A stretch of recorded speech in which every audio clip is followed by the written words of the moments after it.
श्री परमहंस आश्रम धारकुंडी सतना द्वारा संचालित हमारे YouTube चैनल मानस बोध सत्संग को सब्सक्राइब करके सनातन संस्कृति के प्रचार में भागीदार बने।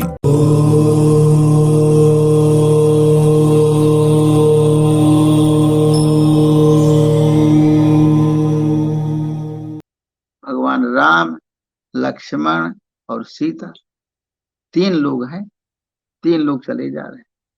अब बताइए, राम कौन है? साधक। लक्ष्मण कौन है? उसका विवेक है। और सीता कौन है?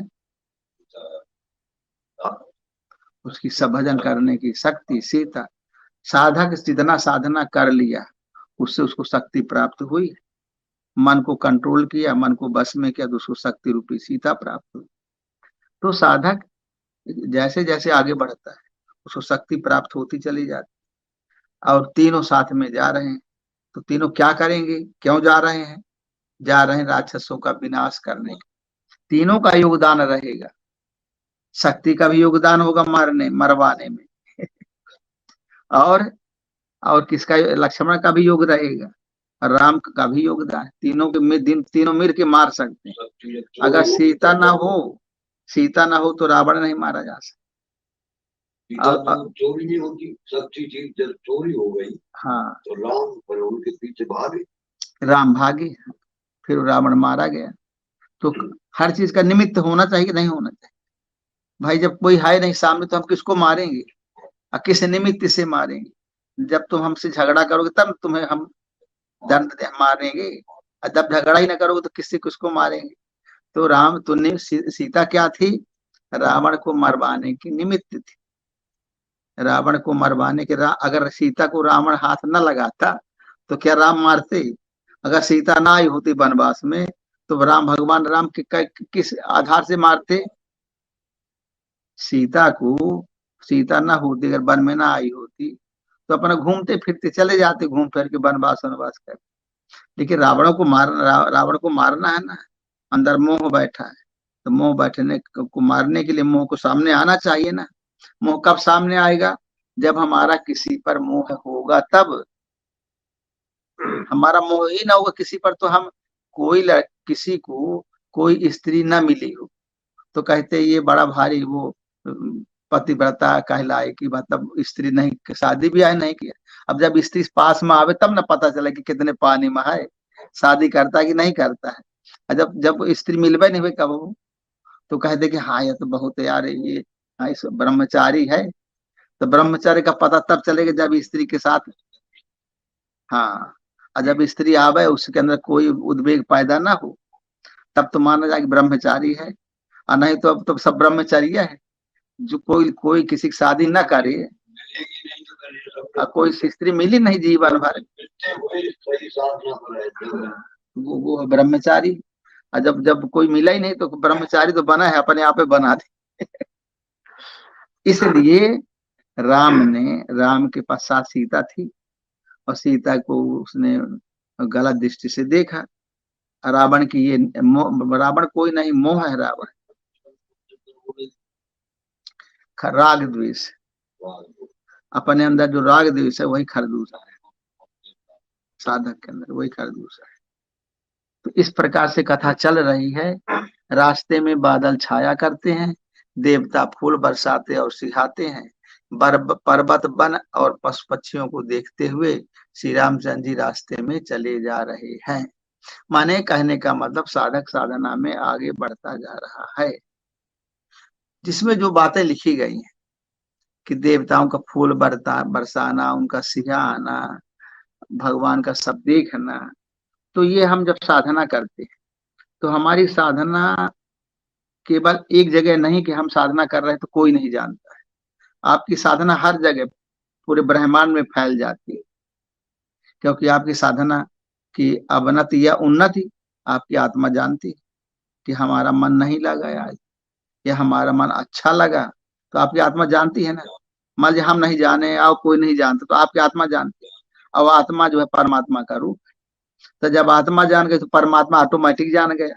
आत्मा के अंदर परमात्मा ही है ना, आत्मा ही परमात्मा है, तो आत्मा परमात्मा जान गया। जब परमात्मा को पता चल गया तो पूरे परमात्मा पूरे ब्रह्मांड में, पूरे विश्व में है, तो सबको पता चल गया ना। हमारी एक एक बात सूर्य तक जा रही है, चंद्रमा तक जा रही है, तारों तक जा रही है, पूरे ब्रह्मांड में एक एक बात का जा रही है। हम सोचते हैं कि हम तो भजन कर रहे हैं, कोई जाने न पाए कोई हमारी बात को समझने न पाए। हमारी बात कहाँ जा रही है?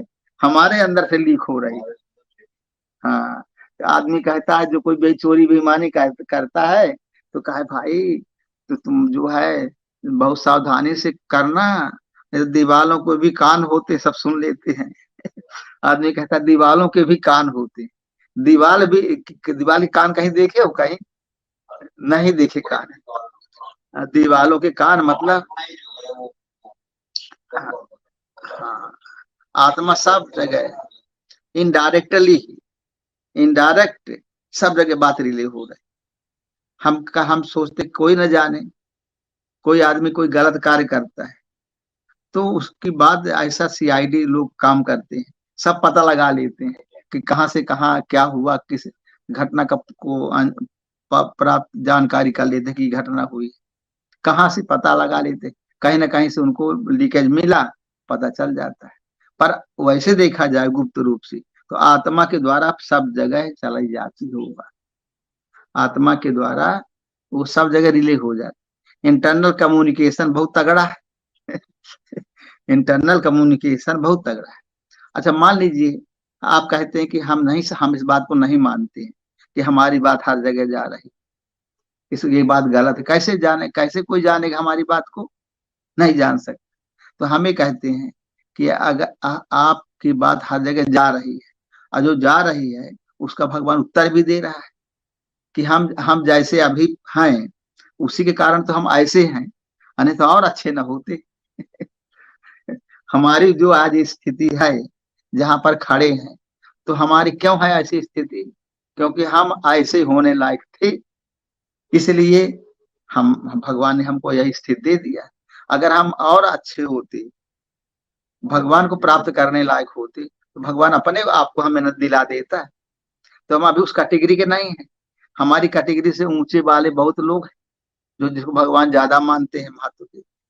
तो भगवान ने हमको यही बना दिया, तो हम भटक रहे हैं। कोई जैसे बाबा भटके इधर उधर का रास्ता ना मिले तो क्यों भटकता है? क्योंकि उसको सही डायरेक्शन नहीं मिला। और सही डायरेक्शन मिल जाएगा तो वो भी लाइन में लग जाएगा, नहीं लगेगा? लग जाएगा लाइन। तो इसीलिए भगवान जो है सब जानता है। हम छिपाते हैं कि हम भगवान को धोखा देते हैं, लेकिन भगवान धोखे में किसी के आता नहीं। वो तो इतना बारीक तत्व है कि सबकी जानता है और सबको उत्तर देता रहता है। असली जनता नकली काम। नकली वहां ही नहीं, सब फेयर काम है। जैसा करोगे वैसा भरोगे। यहाँ न को सुख दुख कर दाता, निजकृत कर्म भोग संभ्रात। यहाँ को न सुख का देने वाला, दुख का देने वाला। इसलिए जैसा करोगे वैसा ही फल मिलेगा। अच्छा करोगे तो अच्छा मिलेगा, बुरा करोगे तो बुरा मिलेगा। आदमी बुराई छिप कर करता है। बुराई का काम कैसे करता है? कोई देखने ना पाए, लेकिन वो भी ओपन हो जाती है। कहाँ ओपन होती है? अपनी आत्मा ही तो जानते कि हम बुरा कर रहे हैं, और अच्छा करते हो तो अपनी आत्मा ही जानते कि हम अच्छा। सब बताती है, सब बताती है वो। इसलिए कोई चीज छिपी नहीं है। केवल हमारे मन के अंदर जो एक अज्ञानता है, इससे हम लोग कहते हैं कि हम छिपा लेंगे, कोई जानेगा नहीं। लेकिन कोई चीज छिपी नहीं, सब ओपन है। और वो कैसे ओपन है कि सब हमारा हम स्वयं भी उसके रूप हैं। ये हमारे अंदर पूरा ज्ञान हो जाए तो हम कोई चीज छिपे ही हमसे रहेगी नहीं। संत हो जाएंगे, हम महात्मा हो जाएंगे। सातों सब महिमा जग देखा, मोह से अधिक संत कर लेखा। सातों सब महिमा जग देखा। सातवीं भक्ति क्या है? मेरे समान मुझे देखना, संसार को मेरे जैसा देखना। लेकिन संत कैसे होते हैं? मुंह से अधिक संत कर ले, मुझसे भी संत आगे हैं। मुझसे संतों को आगे जानो, क्योंकि मनुष्य ही संत बनते हैं भगवान तो उसके अंदर रहते हैं। और भगवान से भी ऊपर की डिग्री, क्योंकि भगवान भी तो बने गए और वो संत भी, वो उससे आगे की समझ भी रखते हैं। इसलिए मनुष्य भगवान से ऊपर का लेवल हो गया। संत जो हो जाते हैं वो जीते जागते ब्रह्म हैं। ब्रह्म तो निर्गुण निराकार है, और वो सगुण साकार ब्रह्म है। जो महात्मा होते हैं, महापुरुष होते हैं, वो सगुण साकार ब्रह्म है। और ब्रह्म जो है वो निर्गुण निराकार ब्रह्म है।